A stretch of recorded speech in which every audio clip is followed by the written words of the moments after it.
मनमोहन सामल चर्चा संभवतः आम आगुरी कर मनमोहन सामल राज्य सभापति होई पारंती भारतीय जनता पार्टी एवं ये रिपिटेशन मोर जैसे मन पड़ी उत्तराखंड और हिमाचल प्रदेश रे मध्य राज्य सभापति से प्रदेश रिपीट होती ओडिशा रे ये द्वितीय थर लगातार भाव रिपीट हेले आपन को कौन लगुच सर या परवर्ती समय भारतीय जनता पार्टी संगठन दृष्टि ये केते जोरे काम करिवे एवं सशक्त करिवे कारण ग्राउंड रे आपन को स्वीकार करिया पई पड़िबो एबे भी भारतीय जनता पार्टी को ग्राउंड रे पहुंचिया पई संघर्ष करिया को पड़िबो एवं अपर पक्षरे सरकार भारतीय जनता पार्टी रही नहीं मनमोहन सामल को रिपीट करिकी मनमोहन सामल को पुन थरे राज्य बीजेपी सभापति भाव में मनोनीत करी बा निर्वाचित करी भावी केंद्रीय नेतृत्व गोटे बड़ संकेत ओडिशा को देते देखो तो मनमोहन सामल प्रति आउ जी भी होता सी मनमोहन सामल परी जोटे आग धाड़ी दृढ़ नेतृत्वर बार्ता दे पार आगुरी जो मैंने सब सभापति देखते जो दल क्षमतार नाला आपण ये राज्य में बसंत पंडा भी होती समीर महांती भी होती हनुमान भी होती किंतु वर्तमान आप मनमोहन सामल कहते राज्य प्रथम थर पे कि उड़ीसा इतिहास राज्य क्षमता दखल करिछि एवं मोहन माझी की जन आदिवासी नेता को राज्य मुख्यमंत्री कराई से समय मनमोहन सामल को राज्य बीजेपी सभापति कराऊे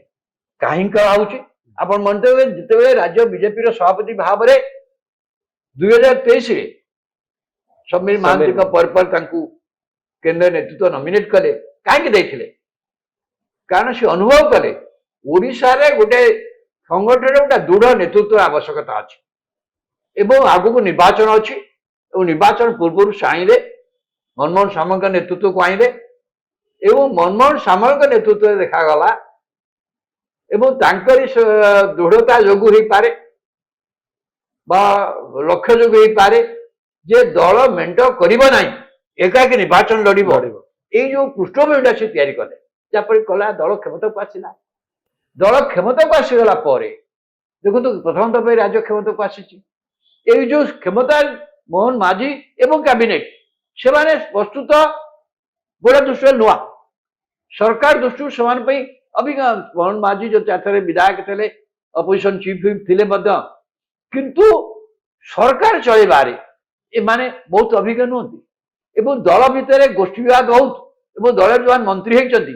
केवल कनकवर्धन सिंह छाड़दे अन्न कहार मंत्री हमार के अभिज्ञता ना अनेक तो मंत्री होती प्रथम थर विधानसभा को डेप्यूटी चीफ मिनिस्टर भी तेणु ए सरकार रे सी देखुचे केंद्रीय नेतृत्व देखुची केते गुड़िके संकट होउची जो संकट को हैंडल करने गोटे दरकार पड़ुची हस्तक्षेप दरकार पड़ुची साहाय्य दरकार पड़ुची गोटे दृढ़ नेतृत्व आवश्यकता पड़ुची संगठन भितर एग्जैक्टली से परिप्रेक्षी भावी मोहन माझी सरकार को मोहन माझी सरकार को केंद्रीय नेतृत्व चाहूँगी मजबूत शक्तिशाली करने ए विषय बहुत स्पष्ट प्रधानमंत्री मोदी 6 थर आसवा बारंबार ये करवा कारण मनोनीत मुख्यमंत्री से चाहते जो चाहिए संगे सरकार व्यवस्था भितर जब सबू जिन ठीक भाव न जाए ताल असुविधा हम से दृष्टि देखिले एम चाहते संगठन एपरी जन नेतृत्व रहा दरकार जी सरकार को सहायता कर संगठन सहायता नेब सरकार जो कमी अच्छी से संगठन ताको पूरण कर सहयोग समन्वय रक्षा कर देखो खोजु खोजु एते दिन विलंबित है बीजेपी भितर आप समय जानते आभ्यंतरीण गोष्ठी विवाद चरम सीमा